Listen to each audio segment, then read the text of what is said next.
Morning. So, welcome to Hilchos Rosh Chodesh. Siman Tov Yud Zayin. Siman Tov Yud Zayin. A short siman. One sif. Rosh Chodesh Mutter B'Asiyas Melacha. Rosh Chodesh, you're allowed to do melacha. V'hanoshim shenagas shleilasis b'melacha, and women who have the custom not to do melacha, hu minhag tov. It's a good minhag. Says the Ramah, minhag lasos mixas melachas v'leilasis ksoson. If the minhag is to do some and not others, ozinin bosa minhag, you follow whatever the minhag happens to be. Okay, says the Mishnah Berurah.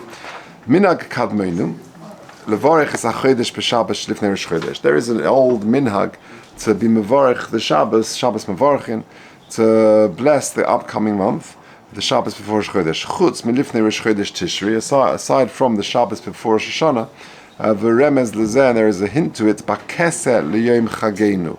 Keseh is in the lashon of covering up. So we sort of cover up, sort of to hide away from the Satan that Rosh Hashanah is coming. So we don't do mevarchin hachodesh before the Rosh Chodesh Tishri. Others say it's because people is to inform people, and people know. Everyone knows Rosh Hashanah is coming, so we don't need to inform people. Some say they don't do Rosh Chodesh Av because it's a month of Peronius. If you look at footnote 2, he says this: that we do it. We do it for Chodesh Av as well. The Orach Shulchan says that we normally say Menachem Av, and that's not the name of the month, but just the kavanah is it should be a nechama that it should be ultimately, it should come soon. There should be a nechama in this month. Ve'ein birchas Rosh Chodesh k'kiddush hachodesh. Now birchas hachodesh, we're just giving a bracha for the new month, is not the same as kiddush hachodesh shayim elefnim that used to be in days of old. We're simply announcing when Rosh Chodesh is going to be. And therefore we've got to be careful, to remind people to take on all the various halachas of the upcoming month. However, even though it's not Kiddush HaChodesh, it's just Mevarchin HaChodesh, nevertheless, the minhag is we stand when we say it, B'shas Hamiras Rosh Chodesh Ploni B'yom Ploni, Dugmas Kiddush HaChodesh Ha'yom Umet, like Kiddush HaChodesh, which is done standing up. So two interesting footnotes here, 6 and 7. Number 6, V'kodim shemachrizim es hayom sheboichal Rosh Chodesh kosvu shar Ephraim v'amakar Chaim shvar chashulchan shenochen ladas es hazman hameduik shel hamoilad. That's what we always do. The moilad will be, and that is announced before that. Mishum she'ika Hashem chodesh hu Hashem chidusha shel halvana. The word in Hebrew for month is chodesh, which is of course related to the word chodosh, which is the newness, the regeneration of the moon. Shehu hamoilad, that's the sort of the turning point. V'ha'orach hashulchan hoisif shebizman shebeistin hoim mekachim es hachodesh al pi hariyah lo hoim mekachim below sheyodu es zman hamoilad. They would have to know the zman of the moilad before they did kiddush hachodesh, and therefore us as well. Before we do mevarchin hachodesh, we also need to know the moilad. But tzibur she'ein lohem luach. What happens if you're in a place where you don't know the moilad? It happens occasionally. So he says, "Kos v'shar Ephraim she'ein lohem lemonim mevarchas hachodesh." We press on despite that. We do it anyway. Okay.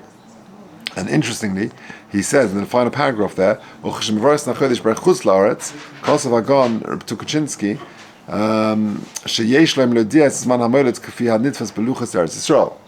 do the moiled how it's going to be in Eretz Yisrael, which I think that's the minhag here. I'm not 100% sure that we do as per the moiled in Eretz Yisrael, as opposed to where you happen to be.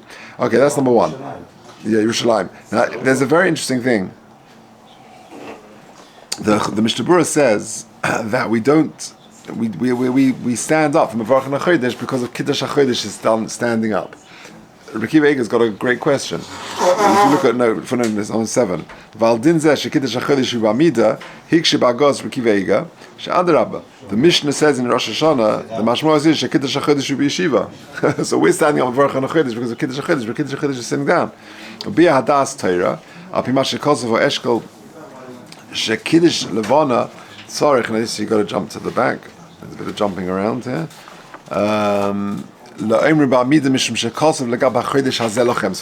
we stand? So he's got a few answers. Number 1, it says Hachodesh Hazeh Lochem, and with Sfiras Omer there's Sfiras and Lochem, and just like there it says you got to stand up. So too over here. Okay. Then he quotes from Moshe. Moshe says She'achrish Rosh Beistin Om Mekudesh Mekudesh. After you Mekadesh the Chodesh, the Rosh Beistin says Mekudesh, and all the people standing around say Mekudesh Mekudesh, and they Bevadai She'am B'Makom Rosh Beistin are standing.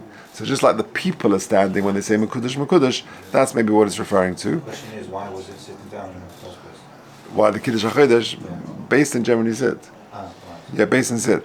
So Kamei and others says like Mrs. Lulavan and Sukkah where Lechatchili you should stand. Okay, when you make the bracha. Okay, fine. That's that. Let's go back to Mishnah Berurah. Sif Koton Beis. Va'anoshim. So the women have a minhag to do not to do melacha. But if men want to sort of latch onto it, that's not a minhag at all. Nice try, it doesn't work. But women have the minhag. So turning over the page, Sif Koton Gimel, who minhag toiv, it's a good minhag. Where does it come from? Because they didn't take off their jewelry at the time of the Egel HaZahav, and therefore Nitzalim Rosh Chodesh L'Yom Tov is given to them as a special celebration, particularly for women. So if you look at footnote numbers 11 and 12, he says, which women does it apply to? Is it married women? Is it single women? So he says in footnote 11,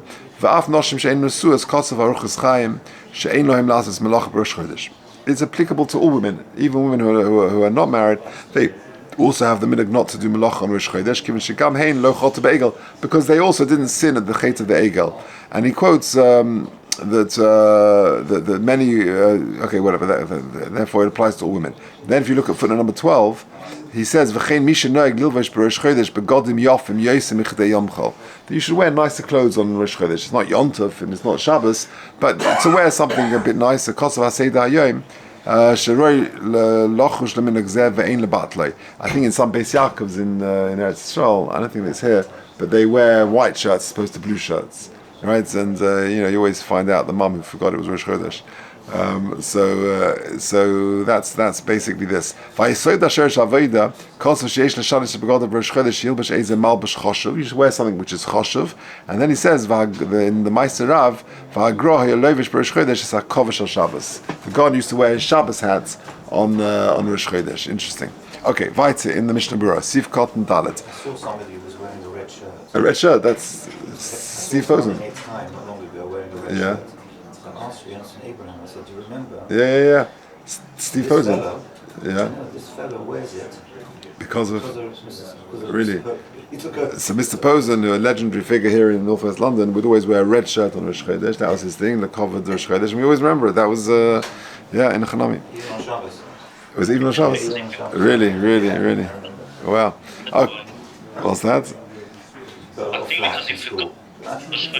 why he took upon himself to wear a red shirt. Really? Yeah. Okay, maybe. Yeah, he was a special person. Okay. Ozdin and Bossa Haminag. So you go. So you follow the minhag, whatever it is. So this is going on the Ramah. The Ramah says that if the minhag is to do some halachas, not others, then you follow the minhag. Says the Mishnah Berurah Sif Koton Dalet. The Vada Mekara daited Hachi Kiblu Alay Alinag, because that's the general undertaking. V'heichad Yodina Shenagu B'stam. You shouldn't be makel. What malachas are we talking about, by the way? Generally talking about sewing and needlework and that sort of thing, and also laundry. But the post can say in the footnotes that if it's nowadays with washing machines, there's no restriction on that. So they can do the washing and no problem. Okay, now what if Rosh Chodesh is 2 days? Yesh days b'poiskim. There are different views in the poiskim. Yesh shekosvu t'tzrichin yes b'tein shnei yomim melachtom. It applies both days. V'yesh shekosvu zeh tolib minhag hamokum, whatever the minhag hamokum happens to be. V'chein mashman prima godim. Umikol mokum after the day azu ein lohem lahaku rak yom rishon shel Rosh Chodesh shuach shlomas Chodesh over. This is the key day is day 1 of a 2-day Rosh Chodesh, because that's the day, that's the completion of the previous month. Avol b'lo b'yom sheni shu ikar Rosh Chodesh, but not on the, other way around. You can be makel on the first day, which is the end of the previous month, but not on the day 2 of Rosh Chodesh, on the 2-day Rosh Chodesh, which is the ikar Rosh Chodesh, because that is the first day of the next month. Yesh shenagin this anas erev Rosh Chodesh. Now there are some people who have the minhag to fast on erev Rosh Chodesh. But tov sheyasnim apam rishona, and it's good to stipulate, to make a t'nai the first time you do it. Shemis anas she'ena makabel olav lasos zois lo'olam. You're not going to do it forever. Because sometimes things happen and you can't manage, so therefore to always take it on bli neder and lo yehalov kaneda. It's good to be mashlim the tanis, in other words, to do it the whole day and not just half a day. It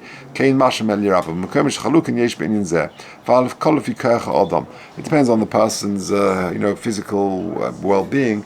How much, if he's able to fast on Erev Rosh Chodesh. V'chein mashma mogen Avram. Miu. B'makom she'osim men tanis sibur v'karen v'yichal v'hu nimnei mohem b'vadai tzorech lahashlim. If it's a community thing, then it's certainly appropriate to fast the whole day with the tzibur. V'afinim b'chol be'erev Shabbos. Even if it falls, Erev Rosh Chodesh falls on a Friday, i.e. Rosh Chodesh on the Shabbos, even still it's good to fast on that Friday, Rosh Chodesh, if that's what the community are doing. V'ayin lekam siman tov kuf samach vav sif beis mishnah beresham. V'yesh noag min lasos lemincha sedim Kippur Koton. And there is a minhag that on the mincha before Rosh Chodesh you do something called Yom Kippur Koton. V'tam lezeh mishum l'shem zeh shu lefi de'isa b'pri chodesh. The reason for this name Yom Kippur Koton as mini Yom Kippur is brought in the Pri Chodesh. The Maharam Kordaviro, that's the Ramak, the tome. This is Yasa this week, really? Yeah. Wow. So the Ramak was one of the legendary Mekubalim of the 16th century, Sfas, the golden era of Sfas. He was a brother-in-law of Shem Alkabitz. He was a Rebbe of Chaim Vital, as well as the Chaim Vital was a Talmud of his, and also, of course, the Arizal, and he publicized his writing. But Rosh Kodver is one of those legendary 16th century Sfas figures, the author of the Talmud Devar and other things. So Kippur Koton. He would call it Kippur Koton, because we do tshuva for all the averas of the preceding month. That's like you bring a sa'ir on Rosh Chodesh for that reason. The oila,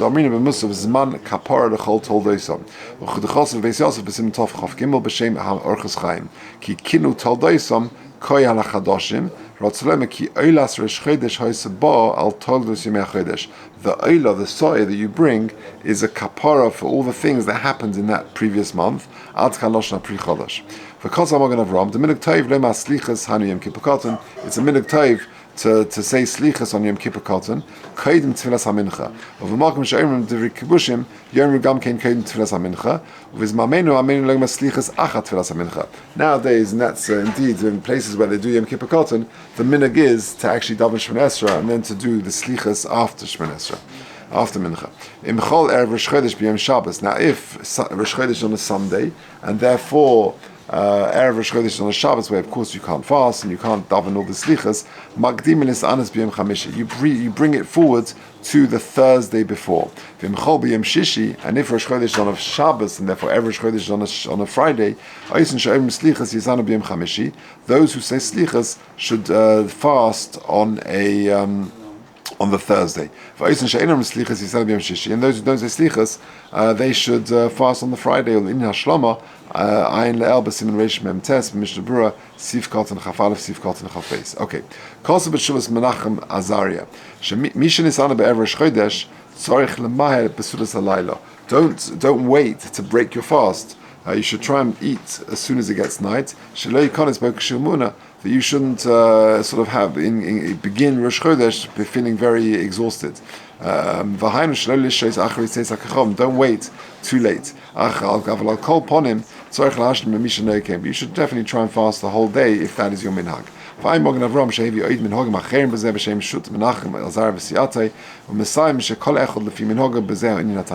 your minhag is, you should do. Don't be making until you're mimatin neder. Even someone who doesn't fast on Erev Rosh Chodesh, nevertheless, you should do tshuva on Erev Rosh Chodesh to correct anything that may have gone wrong in the previous month, because after all, it's the last day of the whole month. Like on Erev Rosh Hashanah of the whole year is the appropriate time to do tshuva, so too on Erev Rosh Chodesh.